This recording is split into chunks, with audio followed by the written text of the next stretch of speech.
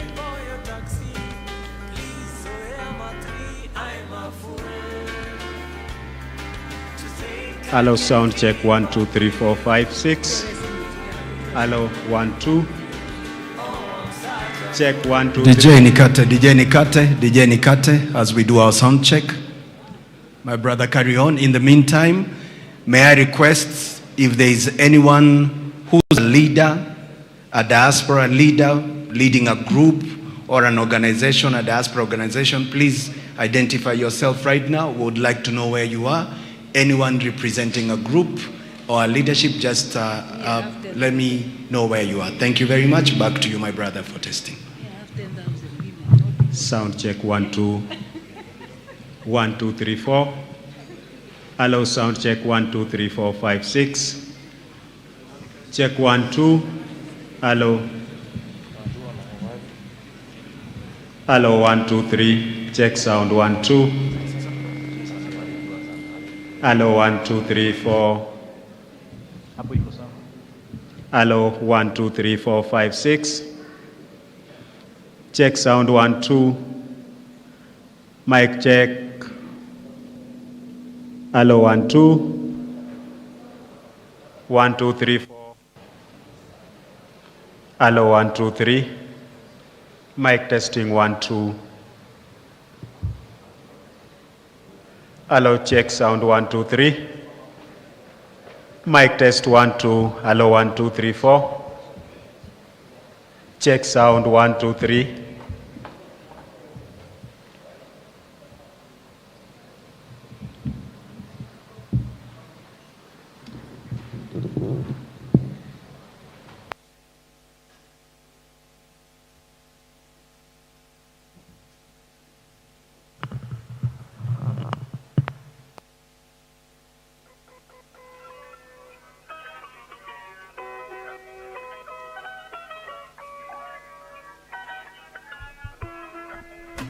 Hello, 1, 2. Check sound 1, 2, 3. Hello, 1, 2.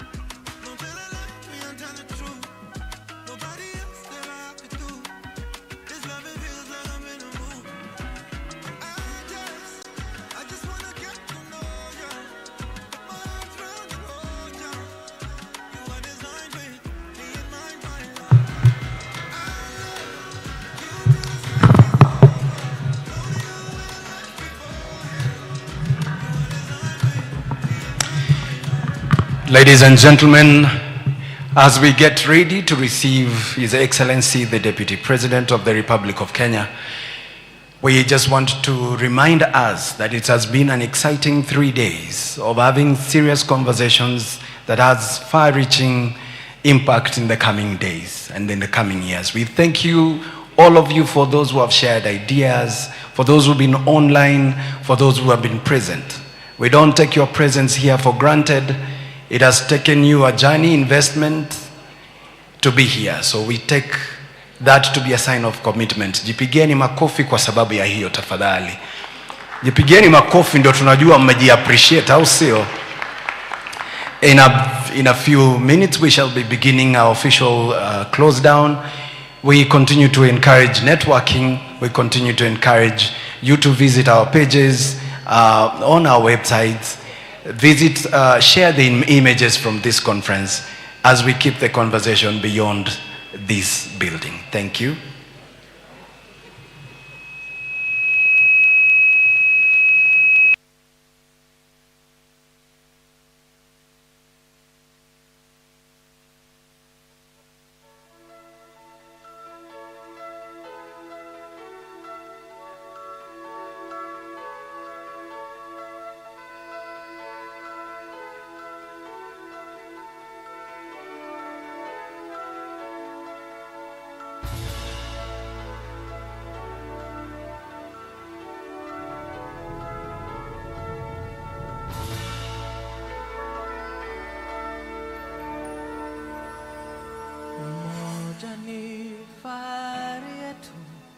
undugu ndio nguvu, chuki na ukabila hatutaki hata kamwe.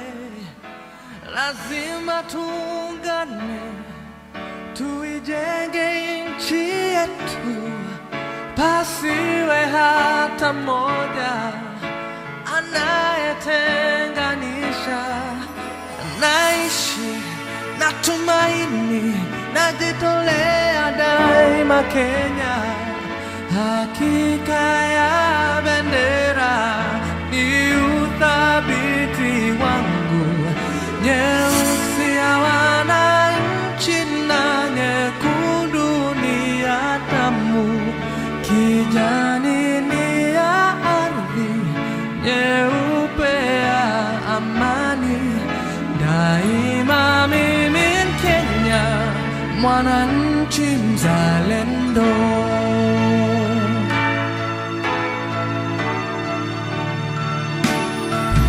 Kwa uchungu na mateso, kwa vilio na huzuni, tulinyakuliwa uhuru na mashujaa wa zamani.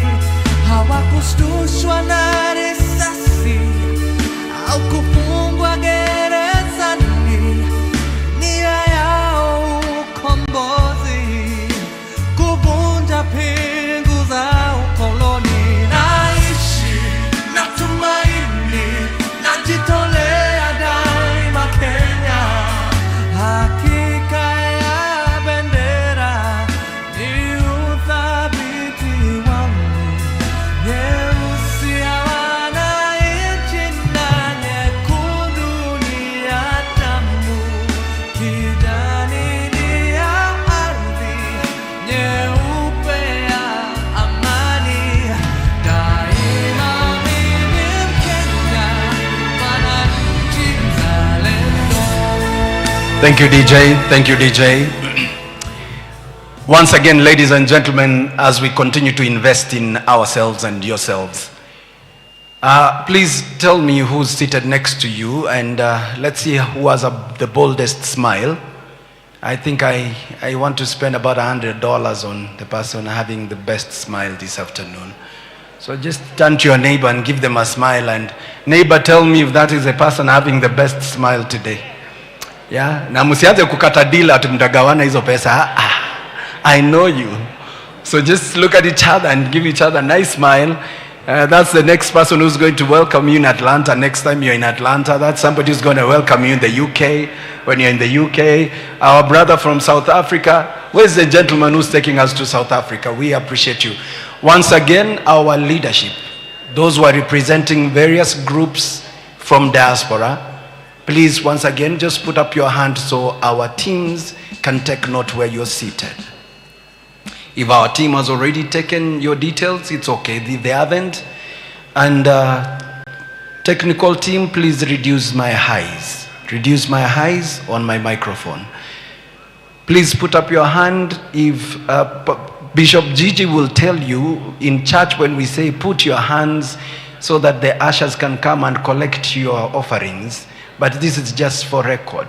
Our leaders, our team, please take note of that and take their details. Thank you very much. In the meantime, I'm waiting for the person with the best smile. I'll just be moving around. Thank you. This is Diaspora Investment Conference 2023, live from Nairobi. Our social media handles at diaspora.ke, at State Department for Diaspora, and our website is kenyadiasporaconference.co.ke. We continue to interact with you, and this conversation is live streamed to the rest of the world from Nairobi. Thank you.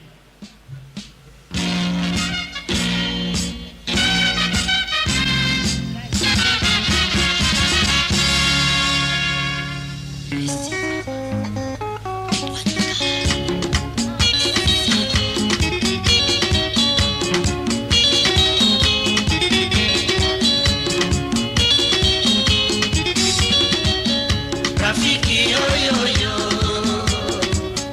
kwa heri wende ufike salama, safari yako kwenda Samburu, kuona ndugu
Asante DJ, Asante DJ.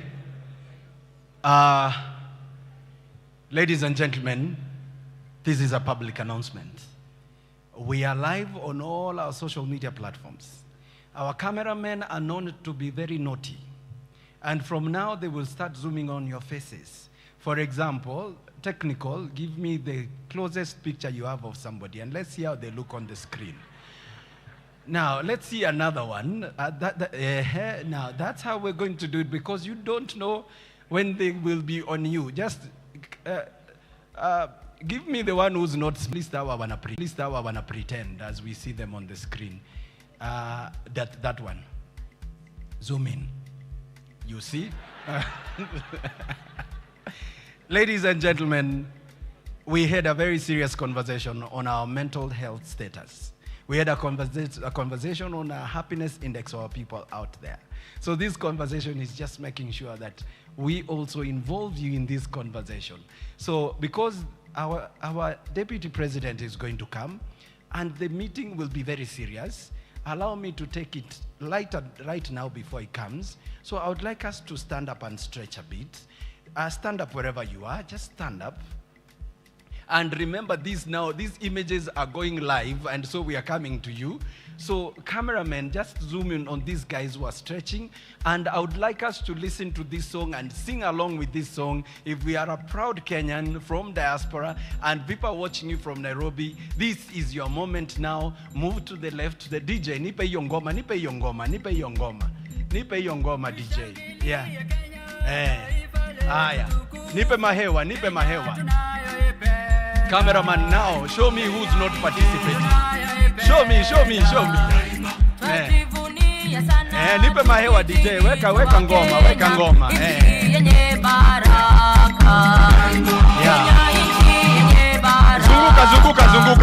Zunguka. Huyo ni ule wa Mudoni, ule wa Semen. Tunamjua. Haya, DJ Nikati, asante. Tunaweza keti. You know, it reminds me of those days ya Moi. Mulikuwa mnasimamishwa hivyo alafu Moi anasema haya gedini, and then you all sit. This is beautiful. Ladies and gentlemen, anytime now, we shall be receiving His Excellency, the Deputy President, who is our chief guest as we close the Diaspora Investment Conference 2023. My name is Walter Mongari. It's been an honor to serve you as an MC for the last 3 days, and I'm the person in charge of communication at the Ministry of Foreign and Diaspora Affairs, and our responsibility is to make sure that all the things you're asking of us is made available. Thank you.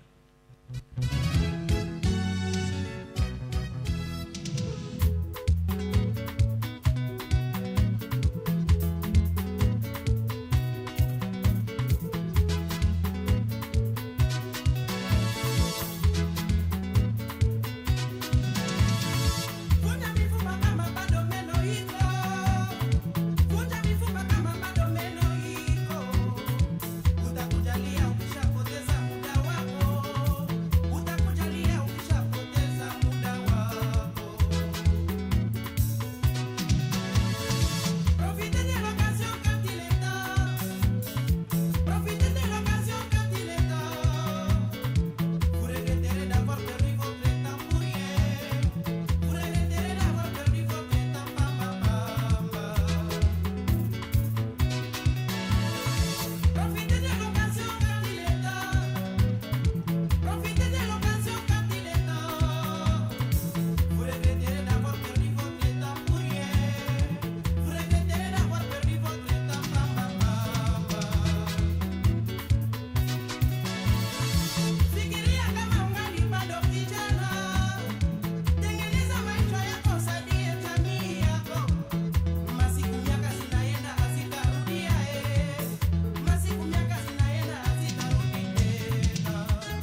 Mabibi na mabwana, wakati wowote tutakuwa tunamkaribisha naibu wa rais wa Jamhuri ya Kenya, na atakapokuja, it will be very, very kind of us to welcome him, for him to know the positive and beautiful energy that we have experienced the last 3 days. So anytime now, we shall be receiving the chief guest, who is His Excellency, the Deputy President of the Republic of Kenya. And this conversation is being beamed across the world. Once again, we just want to remind us to continue sharing the stories on our handles, social media handles, at Diaspora_KE. His Excellency, as soon as he joins us, we will be standing up in honor of our national anthem, and thereafter, the anthem of East African Community, and we shall have a short prayer before we commence the program in the afternoon. We thank you and we honor you for spending time with us for the last 3 days. As the Ministry of Foreign and Diaspora Affairs, we are proud to be associated with the Diaspora Investment Conference 2023. DJ, kama unaweza nichezea zile ngoma za kitambo, kama hiyo, asante. Na kama kuna mwenye anataka kutuma salamu, tafadhali andika kwa karatasi. Tutaweza kutuma salamu zako kwa wenzako ambao umewawacha majuu.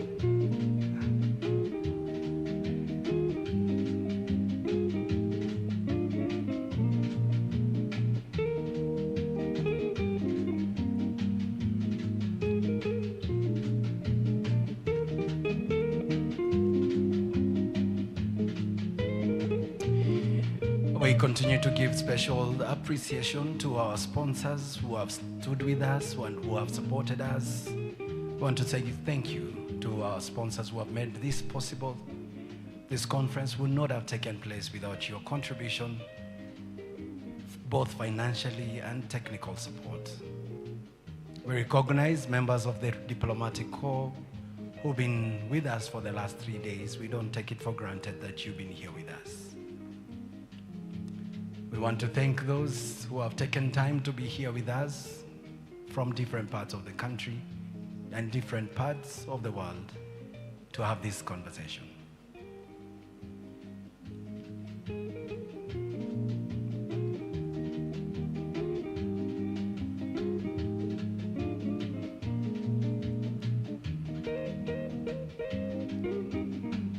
Na DJ, kama uko na ile ngoma, inaambia watu kama una chuki usinichukie, kama uko nayo. Nafikiria watu wanapendana kwa siku ya leo. Tunapenda kuwapatia shukrani mabalozi wetu ambao wametushughulikia huu muda wote. We don't take it for granted for your contribution in guiding the program and the content of the programming. Asanteni sana.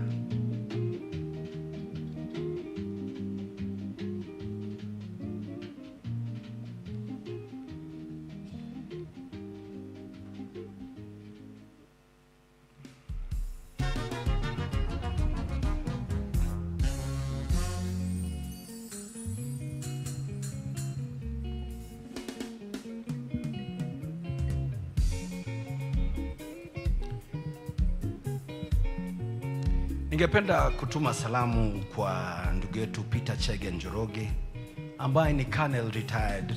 Peter, popote uliko, weka mkono juu tupoone.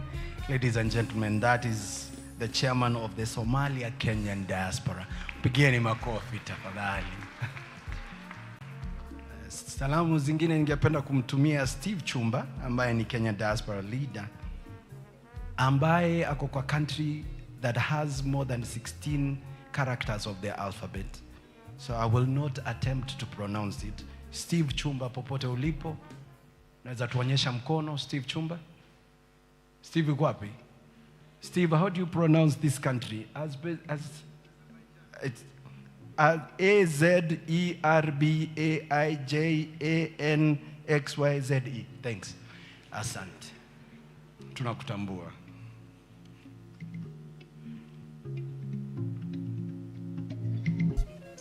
nimekuchagua wewe nikupende mama, sitaki mwingine, aushi usiniache, usinitende.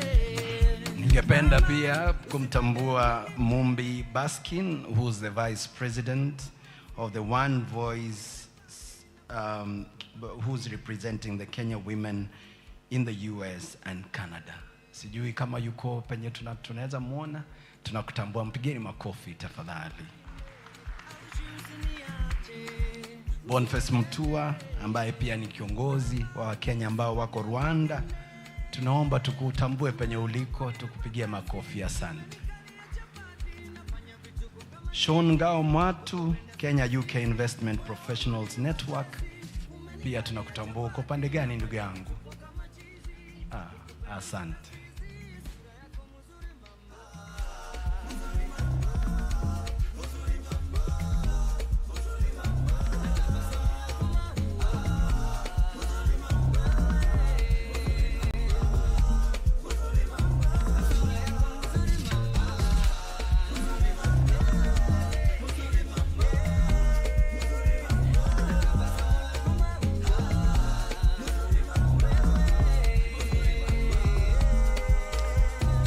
Tungependa kumtambua kwa heshima Mwema Gregory ambaye anawakilisha Kingdom of Bahrain na Wakenya ambao wako Bahrain. Mwema, popote ulipo, tafadhali tunakupa shukrani, mpigeni makofi kwa heshima.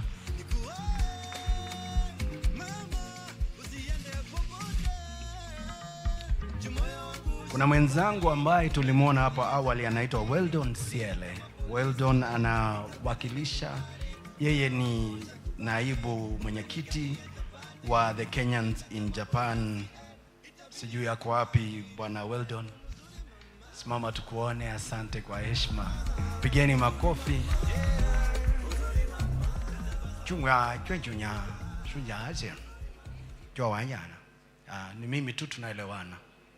Asante. Tomo Chinga Tunga, Chairman Kenya Botswana Diaspora Association. Kama uko karibu tafadhali tuone mkono. Ndio yule, mpigeni makofi kwa heshima. Boniface Obare Miranyi ambaye ni Vice Chair African Diaspora Youth. Vijana wetu wanawakilishwa, asante, mpigeni makofi. Sijui kama kuna mwenzetu ambaye tujamtambua. Popote ulipo itakuwa ni vema tukutambue. DJ nipe ngoma. Asante.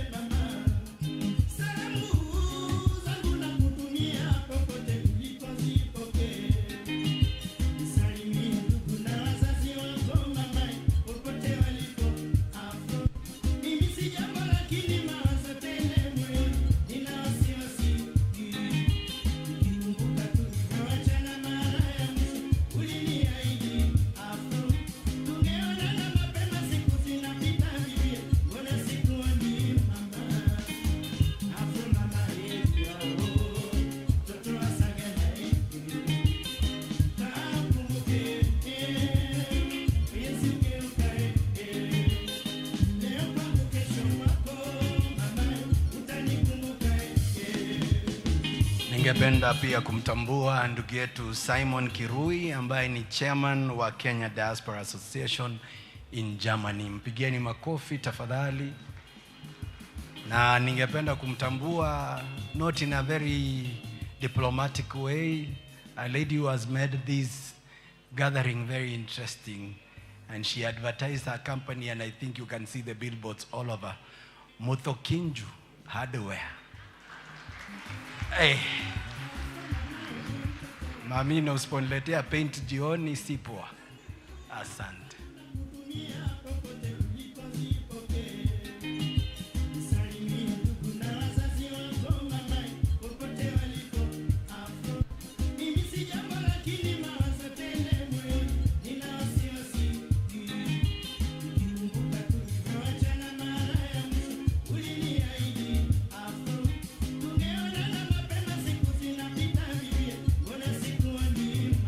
Cameraman, suniwekee wale watu wenye nataka kuona kwa screen. sikuwe peke yangu, especially wale wanaimba na sisi huu wimbo.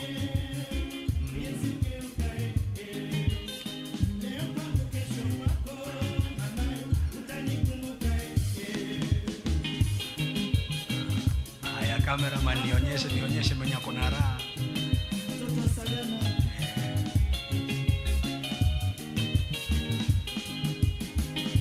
Mabibi na mabwana, let us appreciate the technical teams that have been in the background making this comfortable and available online. Let us appreciate our technical team, our cameramen and women, led by our brother Oyamo, who's on the platform for live streaming. Wapigieni makofi tafadhali kwa heshima. Now we appreciate you, the unsaid heroes of the program.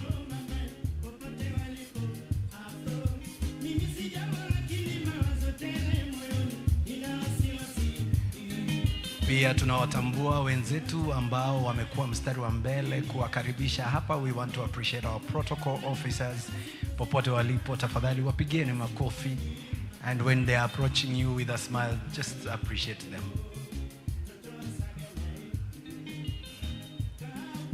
Pretend ukionekana kwa screen, just pretend, yeah, pretend. Hivyo, pretend mom, now smile, now smile, now smile mom. Now smile, good, thanks, yeah.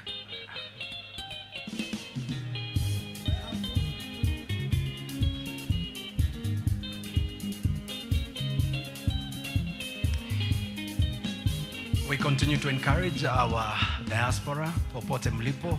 It is important for you to register with our missions abroad. In order for us to continue to serve you, it's important for us to know where you are. So mnaporudi penye muko, tunaomba tafadhali, try and register yourselves with our embassies, consulates and missions, so that we can continue to serve you better wherever you are. When we know where you are, we will serve you better. Thank you.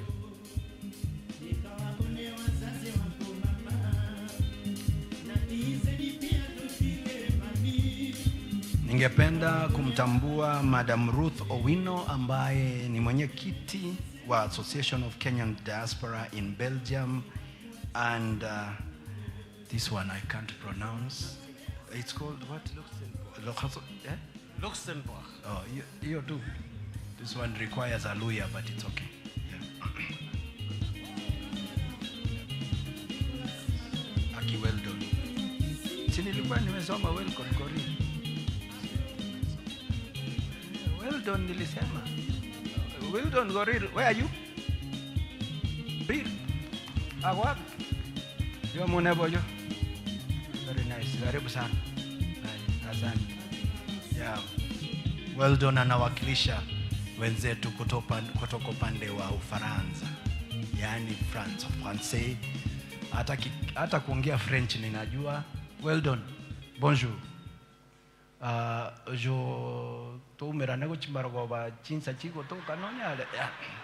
thanks. I appreciate it. Yeah, that language is widely spoken around the globe. The headquarters being in Minnesota,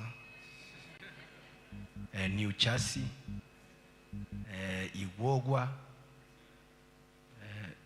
Why are you looking at me? Igwogwa. You don't know where Igwogwa is? IOWA. Yeah, please. Na mnajifanya nyinyi diaspora. I know better than you do. Julieta uko wapi?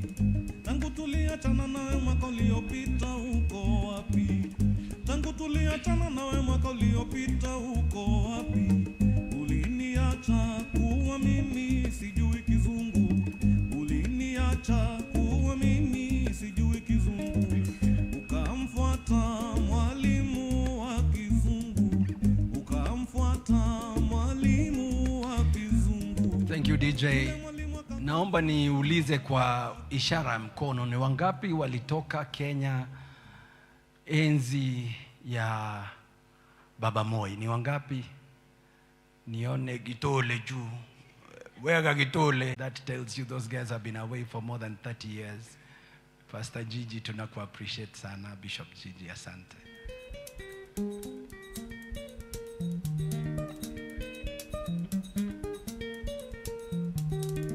singuo utaomba mtu, singuo utaomba mtu. Kwa heshima pia ningependa kumtambua Daktari Grace Shege ambaye ni rais wa Favored Daughters of the King, that is Kenya Women Organization in Dallas, Texas. Pigeni makofi. I really appreciate you. The other time I came down to Dallas, you know, we were kind of, you know what I'm saying, right? You feel me? Yeah. That is what the Diaspora Conference does, is makes you change your accent. Things like that happen. You know what I'm saying, right? I feel Utaomba mtu, mtoto singuo utaomba mtu, mtoto singuo utaomba mtu baba. Kupata mtoto ni majaliwa, kupata mtoto ni majaliwa. Ukikosa wako we usilie sana, ukikosa wako we usilie sana mama.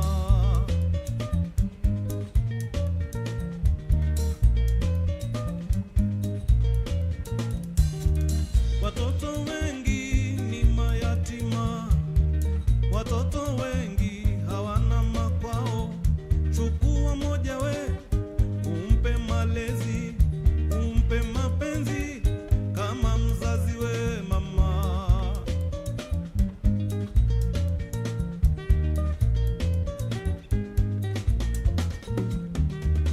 Umasikini siyo hatia, watoto wako ni baraka pia. Usitupe wako we, ni hatia kubwa. Usitupe wako we, atalia sana mama.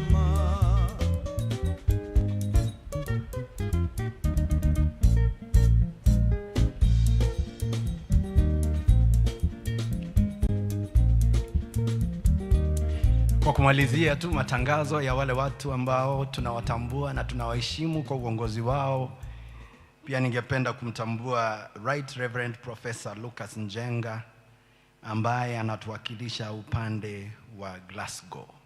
Tunakutambua. Ako pande gani? Professor?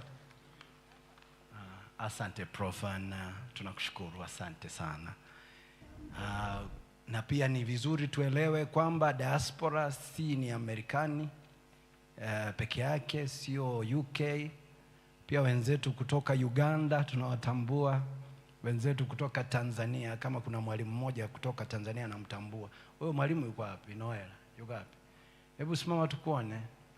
Naomba usimame. Asante, tunakutambua madam, asante, ukirudi uende salama. Na pia tunatambua wale wenzetu wametoka diaspora kama Rongai. Sorry, samani.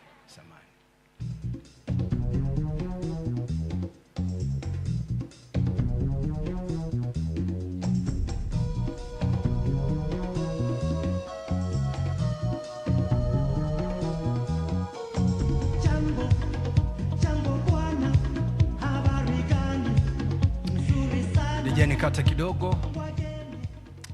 Ningependa kumpisha mwenzangu Rose ambaye atatuongoza kwa kipindi rasmi cha kumkaribisha naibu wa rais, na baadaye tutarudi kwa pamoja na nyinyi. Madam Rose, tafadhali naomba uje uendelee na ratiba ya leo. And you are looking very good.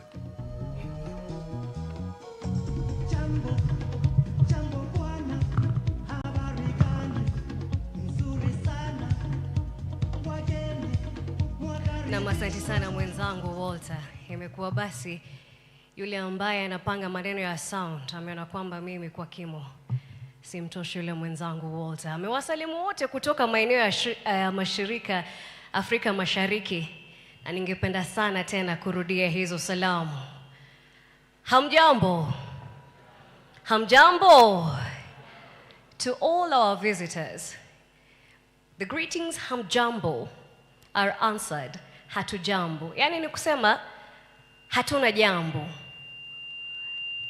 It's almost unequal to hakuna matata. We are cruising smoothly. And I would like to report that as the position. as His Excellency is just winding through the exhibition point. Shortly after, he'll be joining us here at the amphitheater so that we can proceed on our program this afternoon. Kindly, if I may request the presence of Professor Lucas Tujenge, who will be leading us in prayer shortly after we have had our national anthem and the East Africa anthem played.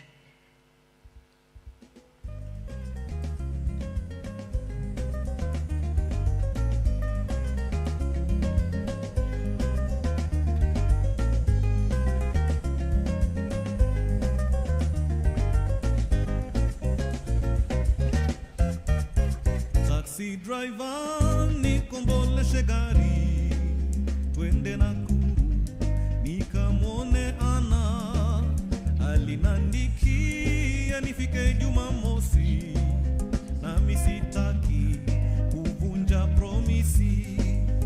Taxi driver nikomboleshe gari twende Nakuru. And of course, as we're waiting for His Excellency the Deputy President, and having walked through the exhibition points, what a delight to witness just about what we have in terms of investment, in terms of stakeholders, ama kwa Kiswahili washirika wenza wetu. Si masala ya kununua shamba, si masala unataka kupata ujumbe na wasia kutoka kwa wakili wetu. You have everything it takes to ensure we facilitate, we promote diaspora investment back in our home, because that is how it's supposed to be. We are the people who will ensure not only the GDP, but also the welfare and every aspect of it, social, economic, political bolstering, whether we are within our borders or beyond. So it's a delight to see all the key players who are participating in this investment conference. And we can only wait to hear much, much more from the leadership, from the participants, and from our chief guest this afternoon, His Excellency the Deputy President, on how we move forward on the aspect of ensuring we have one touch point when it comes to issues pertaining diaspora. So any moment now, after he's done with the exhibition points, we will be welcoming him. Kindly, if I may request, we'll be upstanding so that immediately after we're able to play the national anthem. Ladies and gentlemen, please, may we will be upstanding.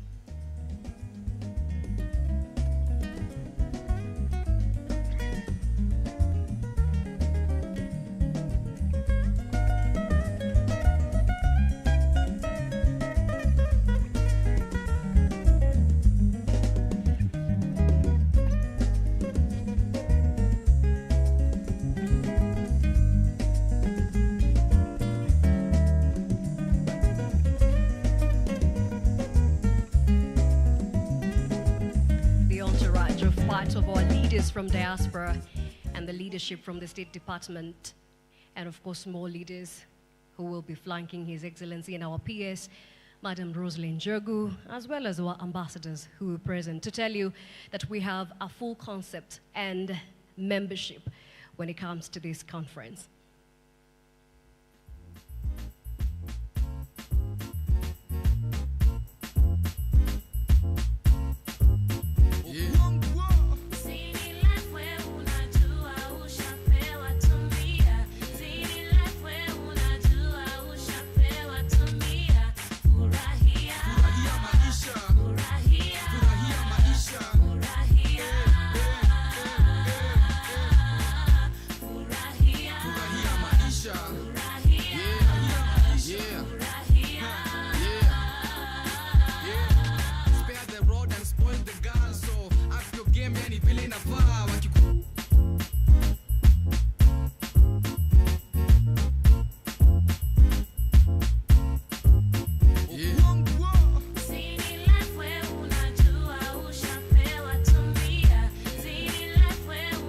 Ni hali ya matangazo tunapowangoja wageni wetu ni kwamba tutakuwa na maakuli jioni ya leo. Hivyo basi sisi wote tumealikwa na tutakuwa tunaendelea na ratiba hiyo na kueleza zaidi ni kina nani pia watakuwa wanajumuika nasi kwa chakula hicho cha jioni. Ni kusema kwamba kama ushakula cha mchana usikule mingi zaidi ya hapo, manake jioni tutakuwa tunaungana na kupata ule mlo pamoja.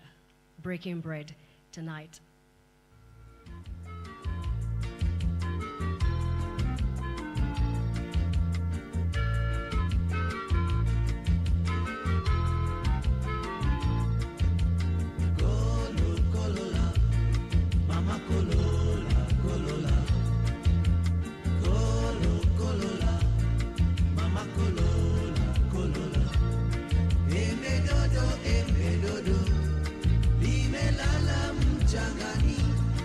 embe dodo, limelala mchangani, kwa huba na mazoea, uwe wangu wa milele. Kwa huba na mazoea, uwe wangu wa milele. Kolola, mama kolola, kolola, mama kolola, embe dodo, limelala mchangani, embe dodo, limelala mchangani. Ladies and gentlemen, His Excellency, the Deputy President of the Republic of Kenya. Welcome, Your Excellency.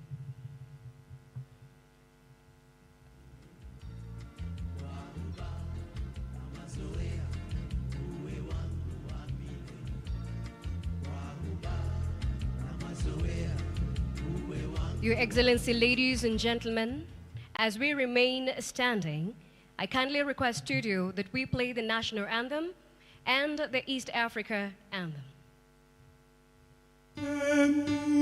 Mungu yetu, ilete baraka kwetu, wakiliwe ngao na mlinzi, na tukae na udugu, amani na uhuru, na tupate na ustawi. Ee Mungu twaomba uilinde Jumuiya Afrika Mashariki, tuwezeshe kuishi kwa amani, tutimize na malengo yetu. Jumuiya yetu sote tuilinde, tuajibike, tuimarike. Umoja wetu ni nguzo yetu, idumu jumuiya yetu. May I now kindly request Professor Lucas Tujenge to take us through a word of prayer.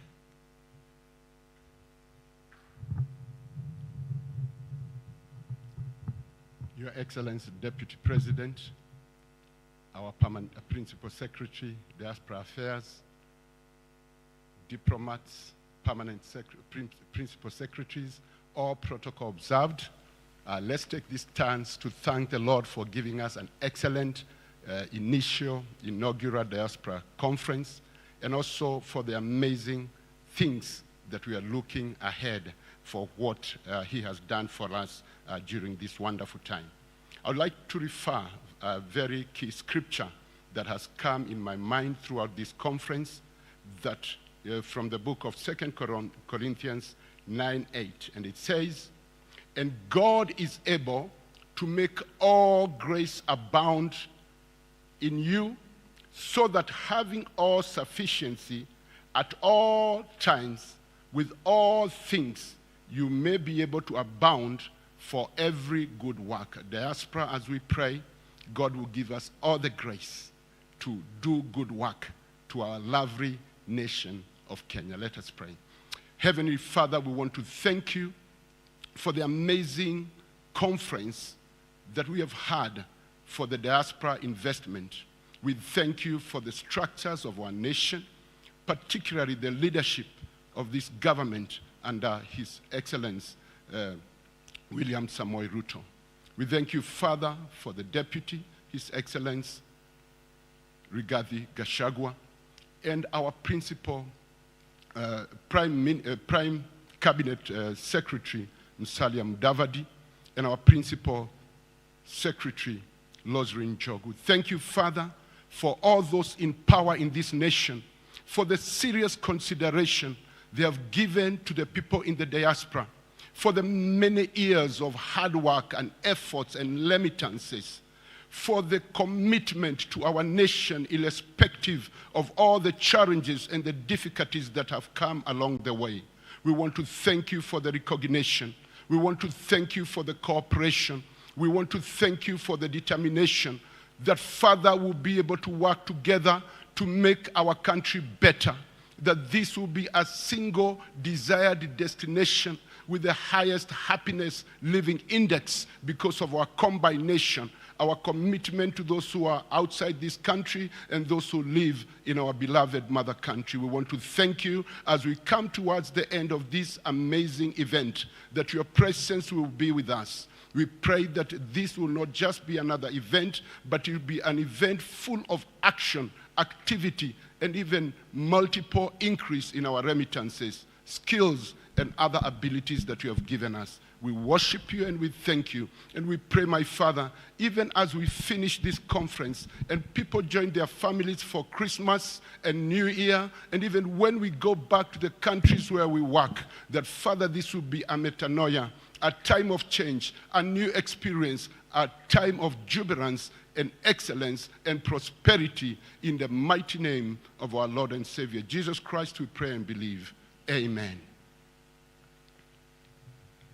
Thank you, Professor Tujenge, Your Excellency, sir. Ladies and gentlemen, may we all kindly take our seats. The Deputy President of the Republic of Kenya, Your Excellency Rigathi Gachagua, our Principal Secretary, the State Department of Diaspora, Madam Rosalind Jogo, all our ambassadors present, and all industry leaders, the leaders of the Kenyan diaspora, our members of diaspora, ladies and gentlemen.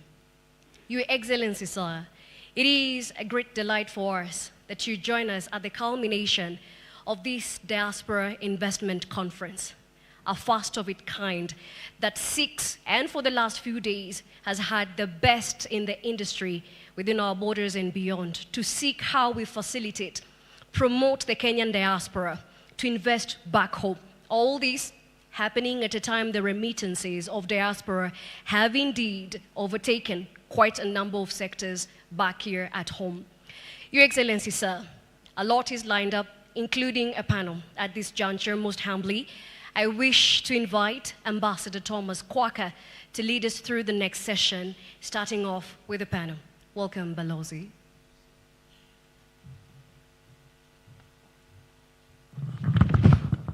Thank you so much. Good evening.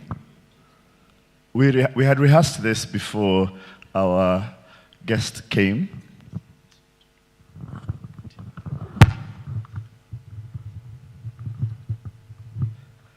Thank you very much. Your Excellency would like to welcome you to this event. We've had a very integral part of this event over the last 2 days, and the session that we shall have right now shall be a breakdown of what we have gone through, what we have discussed, and what now we are asking that you just put your weight behind and say, like you usually say, Kwanzia leo, this and this shall happen. The diaspora is here, they are ready to talk, and we are ready to listen. And I would like to call our panelists to please come. Simon Kirui of Kepic Commercials and Consulting, Ms. Mary Gikonyo, Head of Operations and Strategic Partnership, the Safaricom Investment Cooperative, and Mr. Boniface Munzala. This session is being moderated by Ambassador Kirimi Kaberia. Mr. Kaberia, sir. Thank you very much, Balozi, Your Excellency, the Deputy President, our Principal Secretary at the Diaspora Affairs, all our other guests, the esteemed diaspora members, good afternoon. It is a pleasure and an honor, Your Excellency, to do this at this time. There is no greater honor than the service to motherland. It is a critical time for both Kenya and the world. And at this time, Your Excellency, the last 3 days have been active in terms of engagement, conversation, and sharing of ideas. These are the ideas that fill the theme of this conference, Tujenge Kenya, bridging borders and building the future. Your Excellency, we have 3 great panelists here. I have Simon Kirui, who is the CEO of KEPIC, Commercial and Consulting Company in Germany. He is also the chair of the Kenyan Diaspora Association in Germany. KEPIC builds partnerships between German and Kenyan companies. Also, Your Excellency, we have with us Masigi Konyo, who is Head of Operations and Strategy and Partnerships at Safaricom Investment Cooperative, which offers and pursues investment for its investors, giving them great returns. Your Excellency, this panel is going to start with discussions on outward opportunities. What are the opportunities that exist? And for that, we will ask someone from Kenya who intends to send the opportunities out there, and that is our panelist from Safaricom, Masega Konyo, so that we can understand what is there for the diaspora, but more importantly, what is the way forward after these 3 days of great conversation, great engagement, and great planning. Madam Mercy. Thank you, moderator. My name is Masiga Konyo. As he said, I work for Safaricom Investment Cooperative. Just before I say what we have to offer for the investment, I would like to say Safaricom Investment Cooperative is an investment cooperative that is registered under the Ministry of Cooperative, and its aim is to pursue investments for members in the real estate, money market, and private securities. So we've been there for the last 15 years offering opportunities for our investors. They are able to invest and grow their wealth. We are able to give returns. We've been able to offer investments in 3 options. That is, you are able to grow your money market, you are able to purchase our apartments that we have, you are able to also purchase our land. We have been in the diaspora space because we have over 4,000 investors, out of which 500 are in the diaspora. So we have purpose to partner with the Ministry of Foreign Affairs so that we can be able to offer that opportunity to the diaspora market, having identified that there's a need for them to get legit products and able to get opportunities where they can be able to invest. So we are looking forward to also offer other services, and after identifying what the diaspora is looking out for, we came up with a new product that we are calling value-added services, VAS, which is also another product that the diaspora market can be able to patronage, because you are able to sell your property through us, you are able to buy whatever you would like, we are able to listen to your business opportunity that you have. So we as Safaricom Investment are looking forward to offer the business ideas, the investment opportunities that the diaspora is looking out for. And we are ready to listen to them and tell them that investing back in Kenya is the best place to invest. Where the dollar is doing the way it is performing, it is better to invest in Kenya. And we are looking forward to looking out to what you want and what we can be able to offer. Thank you. Thank you very much, Mercy. Now, I will ask our friend Simon to also give us an overview of coming inwards. What are the opportunities for the Kenyans who are already in the diaspora who wish to come in? Simon? Thank you, Balozi. Your Excellency, Rigathi Gachagua, PS, all ambassadors and all protocol of SAFT. My name is Simon Kirui. I run a consulting firm. It's also a commercial firm. And what we have been doing is to link the opportunities here back home to Germany and all other areas. And I remember when we met in Germany last month or the month before, we had told you that we are no longer complaining. We don't want to lament. And having deliberated here, we are now entering into a solution-oriented engagement, and we want to thank the government for giving us this gesture to engaging us on not talking to us, but talking with us. And this is a great gesture that we have this investment conference. And we have had a lot of different issues coming from consular surveys and other things that the diaspora need. And now we are closing this conference. And closing this conference, we told you again that we want to be very, very engaging, and we want to follow with deliverables. And one of the things that we have seen, we would like to engage the diaspora department or State Department, that we map the diaspora community, because not all of them are actually investors. Some could be consumers. So we are talking of a diaspora that is both an investor, and at the same time it could be a market for us. But at the same time it could be an opportunity for distribution when it comes to our export. Secondly, how do you map and segment this diaspora? This is now a shout out to all diaspora leaders here. Please give out the leadership and organizations of all the diasporans around, so that we can take advantage of these organizations and we can engage the diaspora leaders. Secondly, Your Excellency and all officials who organize this event, we want to encourage you to be more communicative, communicate clearly, timely, and we appreciate what you have done already.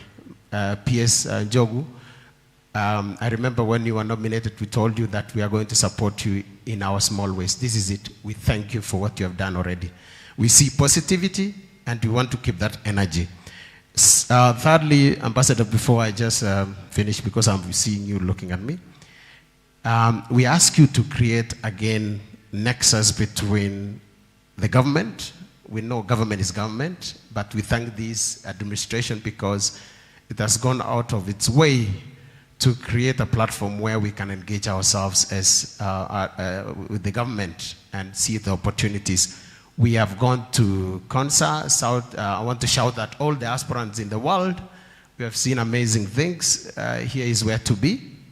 And there is a saying that says in Germany, the one who doesn't go with time, time will go with that person. So don't be left out. Don't let time go with you.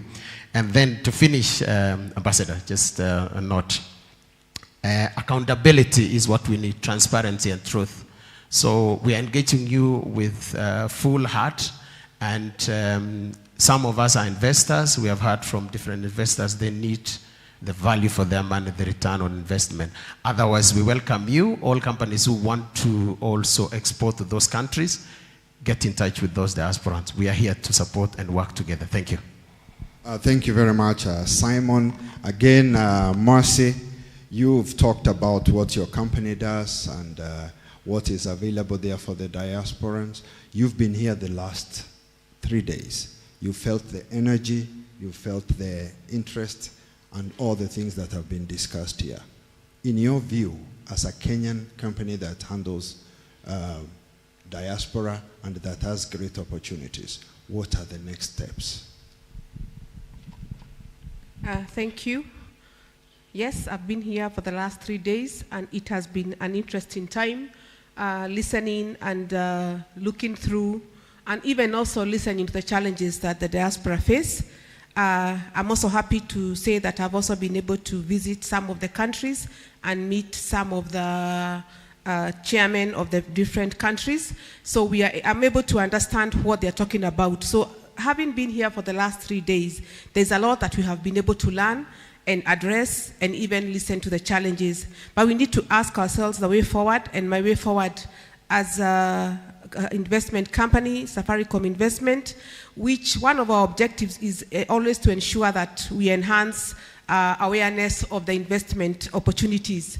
My take home, and I would wish the take home of many of us who are here, is that having listened to the various investment opportunities, what do we take home? What do we go back and try to invest? Because Safaricom Investment offers that opportunity.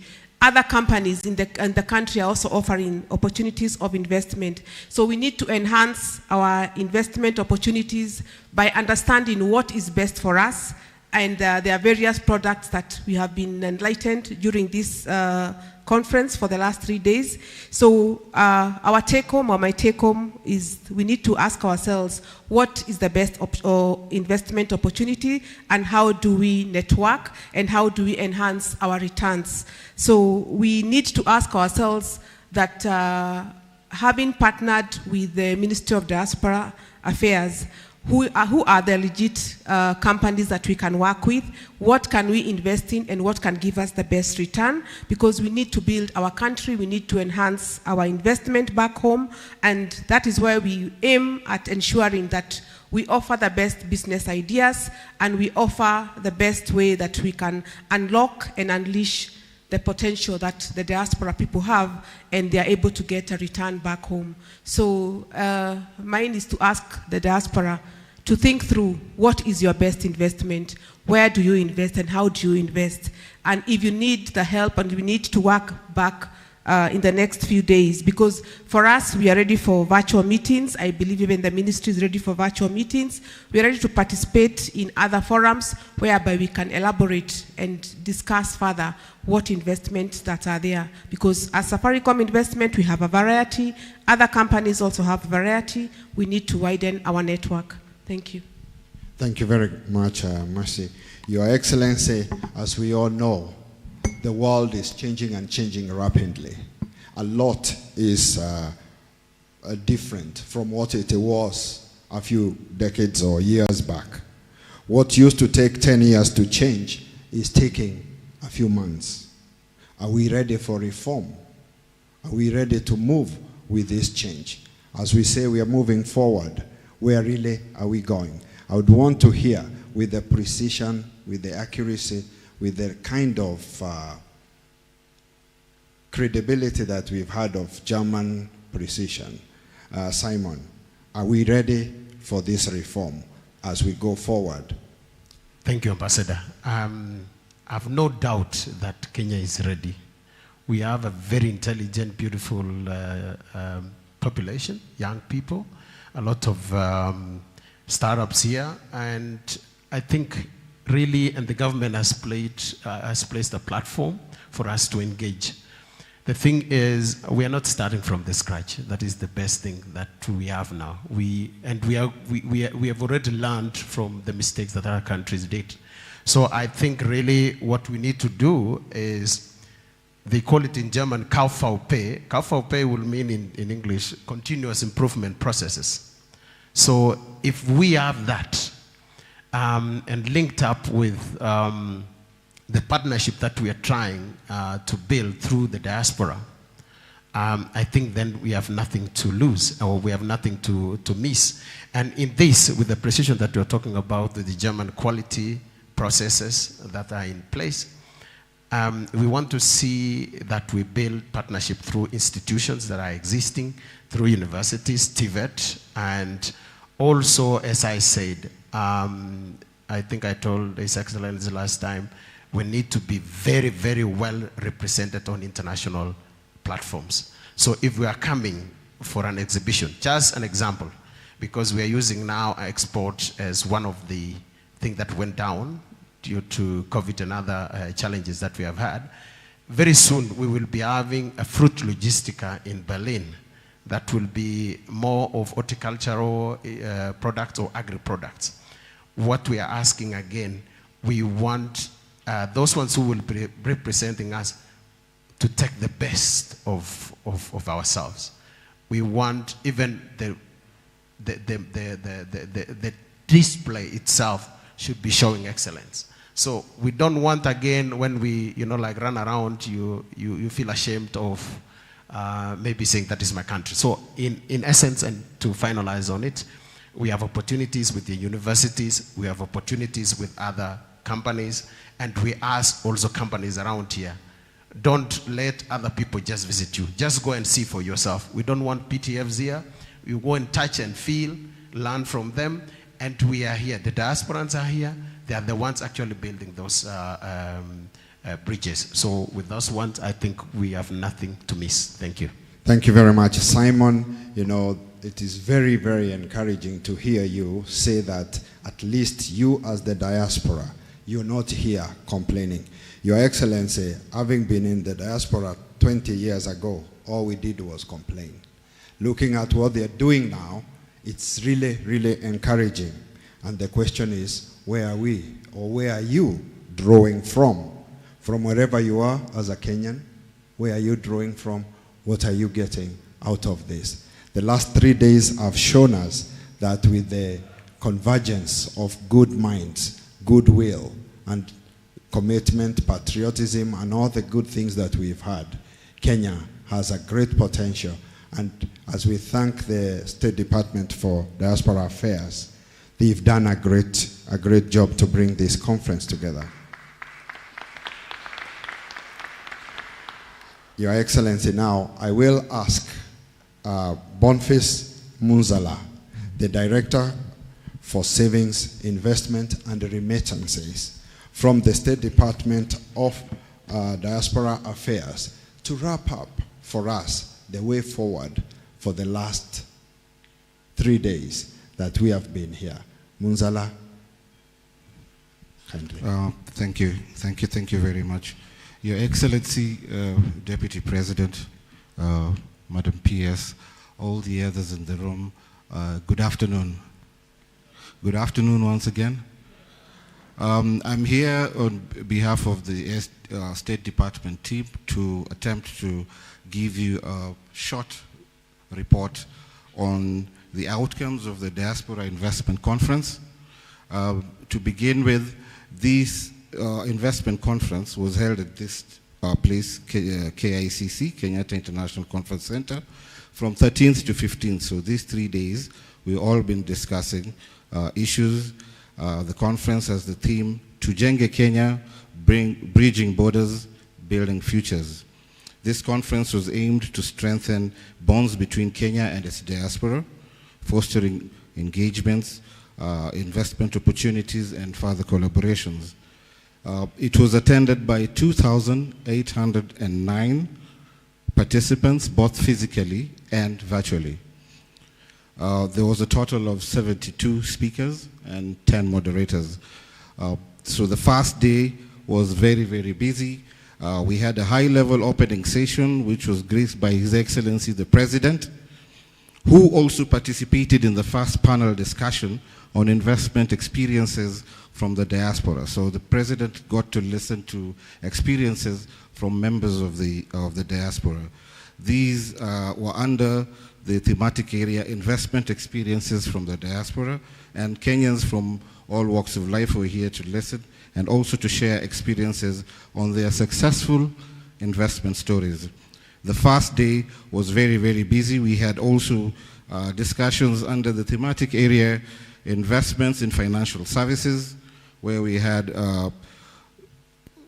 participation from Treasury, Capital Markets Authority, and other collaborators. It also highlighted various challenges and proposed solutions. The same day also we had discussions on diaspora in real estate. This was, it emphasized the housing sector's significant investment opportunities and encouraged the diaspora to participate. The third thematic area was also on the policy, legal, and regulatory framework for diaspora investment, which was very important in securing the investment. It highlighted the role of export processing zones, special economic zones, and tax incentives in shaping diaspora-led investments. This same day was a very busy day, sir. We also had discussions on investment in value chains. Investment in value chains was it's a very long discussion. It took quite a lot of time, where discussions covered talent development through sports and creative economy, and opportunities in the leather, milk, and red meat value chains. The other discussion area was Kenyan investment environment. This was the sixth thematic area that we had to discuss on, and it highlighted Kenya's development process, the key value chains that were identified, special economic zones that were presented as attractive investment opportunities, offering administrative and fiscal benefits, among others. That was the end of the first day, Your Excellency. The second day, we had discussions on bankable investment opportunities in the counties, and then the diaspora welfare, which was very, very, it was a very heated discussion because we were talking about impediments to investments and also how to take care of diaspora's welfare and rights out there. And then the last one we had was the fintechs and startup investment opportunities. This highlighted fintech's transformative impact on providing financial services, especially in the informal sector, aiming to enhance financial inclusivity. We also had, yesterday, we also had a very successful visit, Your Excellency, to the Konza Technopolis, and they gave us a very good presentation on the digital economy and them serving the government and the region as a one-stop investment service center. Now, coming to that, you could see we have had 3 days full of discussions. We have come up with the way forward, the decisions that this conference has made, and which would probably form what we would call the Nairobi Declaration. And out of these, we were listening, we are still listening. We will have a detailed report out of this later. But one of the, some of the decisions made here today, it was agreed that the diaspora investment forums will be held regularly and in different regions around the world. Because some of the people felt left out, and so have asked us to have these forums nearer to them.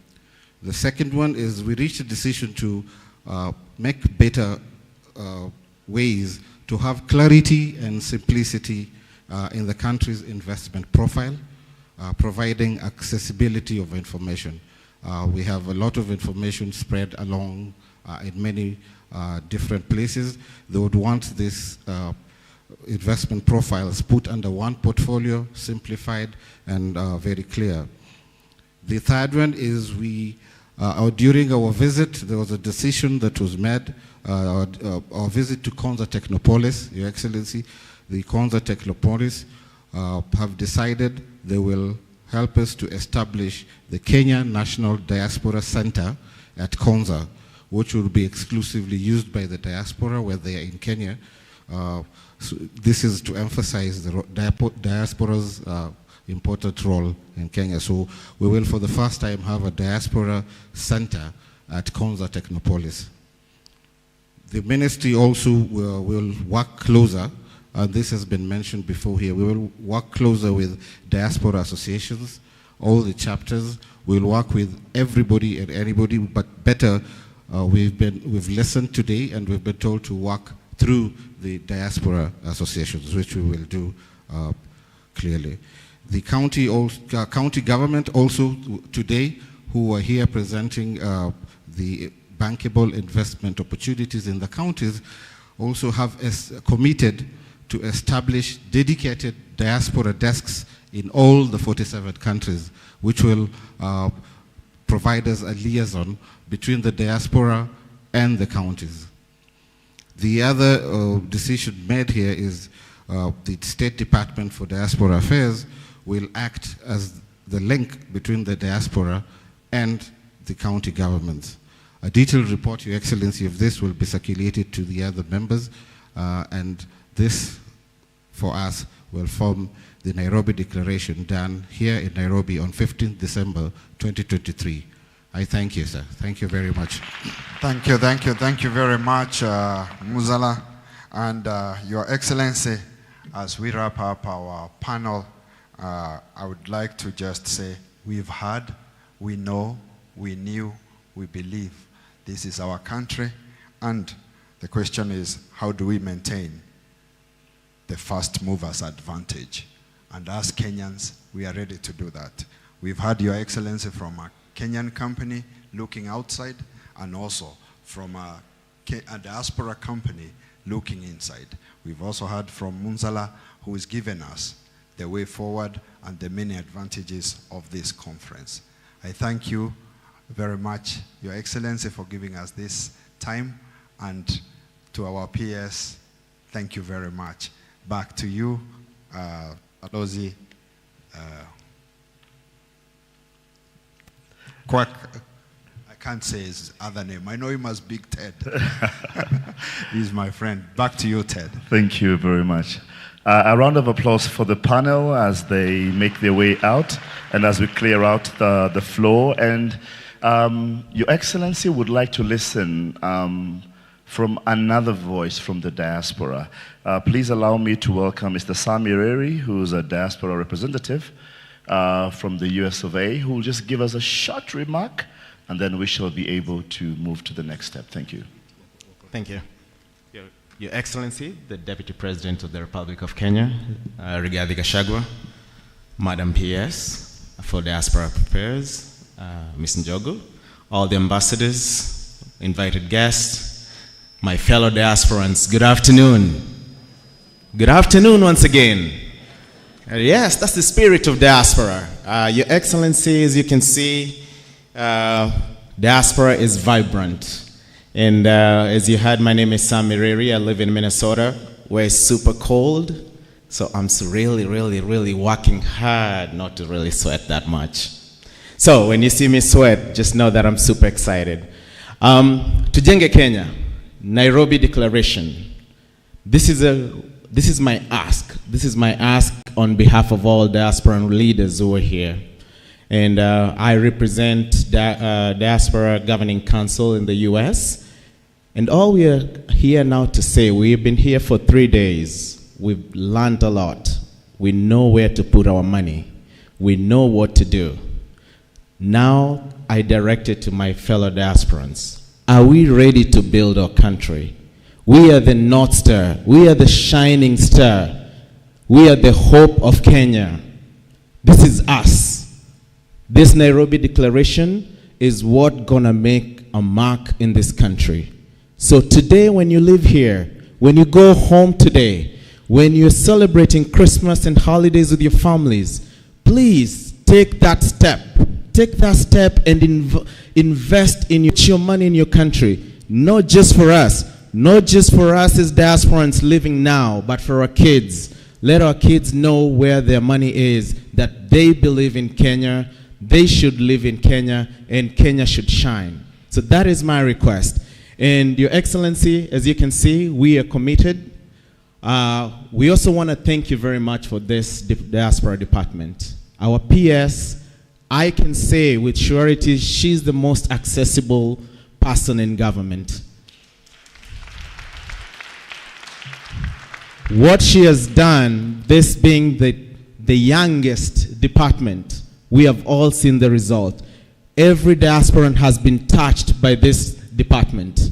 And as we continue to live in diaspora and coming back, let's support our government. Let's support this department. And in so doing, mimi ni mwanasiasa kidogo, so mtanikubalia tu niseme hivi. In so doing, we've seen what our government has done in a very short time to support diaspora. It's our civic duty to support this government, not just now, not just for this 10 years coming, for 20 years. So what we are starting at this Nairobi Declaration cannot get lost. For the first time as a diasporan, I feel so proud to want to serve my country, to want to be there for my country, to want to invest in my country. So we thank you, and we thank His Excellency the President for believing in diaspora. Thank you very much.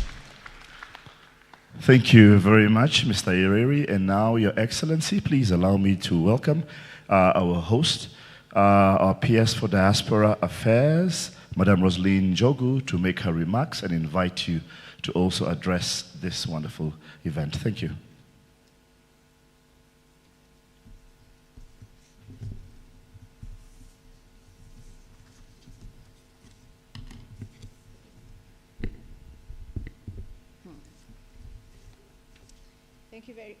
Thank you very much, Ambassador Thomas Kwaka, also known as Big Ted. It's a real pleasure to be here. Your Excellency, Honorable Rigathi Gachagua, Deputy President of the Republic of Kenya and the Truthful Man, Excellency, Governors, Deputy Governors, members from the counties, colleague PSs, senior government officials, my amazing diaspora and diaspora leaders, our sponsors, distinguished ladies and gentlemen, a very good afternoon to you all. Hamjambo. Hamjambo. It has been 3 days, sir, of enriched interactions, deliberations, presentations, side conversations, and reflections. But most importantly, you have been voicing out the issues and matters of social welfare, your protection, inclusivity, and areas and opportunities for investment. Diaspora, we have heard you. Your participation and support as stakeholders, diaspora, government, ministries, departments, agencies, private sector. In fact, it does not end here. It starts from here. It starts with the Nairobi Declaration. And listening to you all here and listening to these conversations, I know that we are going to go beyond the confines of our individual interests and extend to reaffirming and building using our collective strength and responsibility for a prosperous and sustainable Kenya. Excellency, ladies and gentlemen, there's an African saying that goes, if you want to go fast, go alone. If you want to go far, go together. This timeless saying emphasizes strength and resilience that comes from our unity. It's a reminder of our collective efforts. So, sir, on behalf of the State Department for Diaspora, I wish to extend and to thank you, Your Excellency, for being here to support this diaspora, who I know you love dearly, and your work throughout the diaspora and the support of this State Department, as I know very well, has been solid, and I want to thank you for that. And to ask that you kindly extend our sincere appreciation to His Excellency the President for starting us off and starting us off strong. I want to extend warm-heartedly the thanks to my brother and Principal Secretary, Dr. Korir Sing'oei, who's not here, and the State Department for Foreign Affairs, particularly the Kenyan missions abroad, for their immense support, and all the ministries and departments and agencies that have come together to make this conference a success. Sir, when we stand here and we have a wonderful conference like this, it is easy to think that it is just the people up here who've worked hard. But I want to recognize my team from the State Department, from Diaspora Affairs, wherever you are. If you could just wave so that people can clap for you. You have worked hard, and I am proud of you. Well done. Your Excellency, before I invite you, I want to mention that one of the things that you will be doing today is launching the amazing Diaspora Excellence Awards, or the Jamhuri Excellence Awards. And we have identified 15 areas that we want to recognize diaspora in their excellence from. So when you finish your remarks, I will have Ambassador Ted play the video for us that explains these things. But in conclusion, Your Excellency and distinguished delegates, I want to end the way I began. I asked diaspora to do 4 things as I called for your collaboration and your partnership. And I know after these 3 days of conversations, I know that you are ready to invest back home. We are already experiencing the knowledge, skills, and technology transfer that I asked from you.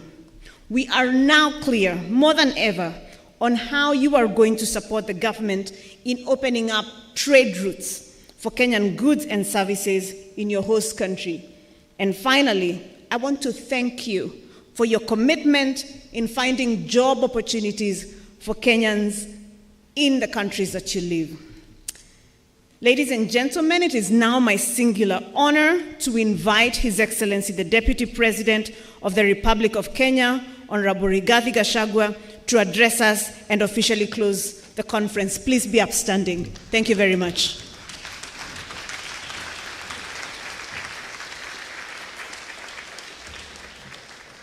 Thank you. Please be seated.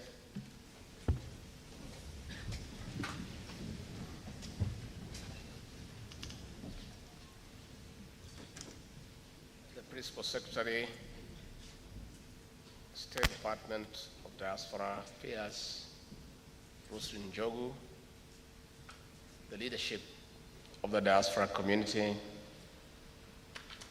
ambassadors, senior officials of the State Department, representatives of the private sector, ladies and gentlemen, good afternoon. Let me read my prepared statement that we have done with my people. Then I can say a few things from my heart. It is a pleasure addressing this gathering of our people who live and work in the diaspora. This is the apex of a string of conversations I've had with Kenyans during my assignments outside the country. In most of these occasions, I've had the opportunity to speak with you on the government's development agenda. I've done so because it is your right to know what your government is doing back home, and therefore it is our responsibility to keep you informed.